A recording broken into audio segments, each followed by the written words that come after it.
त्यांना त्यांच्याच अस्तित्वाची आता भीती वाटायला लागलेली आहे। हळूहळू खालून कुठेतरी त्यांचं जे काय खुर्च्या असतात, खुर्च्याचे पाय असतात, हे भाजपचे नेते कापतायत आणि ते आता त्यांना जाणवते का नाही हे त्यांना माहिती, पण लोकांना मात्र आणि कार्यकर्त्यांना हे जाणवायला लागले, एवढं खरं या ठिकाणी बोलावं लागेल। मंगेशकर हॉस्पिटलच्या निमित्ताने एक विजय वडेट्टीवार जे आहेत तर सातत्यानं मंगेशकर कुटुंबाला लक्ष्य करतात, लुटारांची टोळी म्हणाले आहेत, तर कला क्षेत्रामध्ये यामुळे मोठी नाराजी वाटते। तुम्हालाही वाटतं का तसं की मंगेशकर कुटुंब हे लुटारांची टोळी? आता मंगेशकर कुटुंब तिथं येऊन थोडी ऑफिसमध्ये बसतात, आता तिथं जी कमिटी आहे त्या कमिटीबद्दल आपण बोललं पाहिजे। उद्या जाऊन एखादं मोठं कुटुंब जर एखादी संस्था चालवत असेल आणि चालवणारा व्यक्ती तिथला लोकल जर योग्य नसेल तर जबाबदारी खरंच तशी आहे।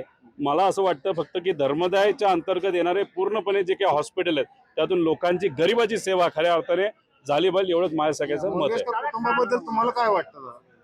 नाही, मी हेच सांगतोय तुम्हाला, मंगेशकर कुटुंब जे आहे इथं येऊन इंजेक्शन लावत नाही, ऑपरेशन करत नाही आणि संस्थेमध्ये सुद्धा ते बघतात हे मला माहित नाही।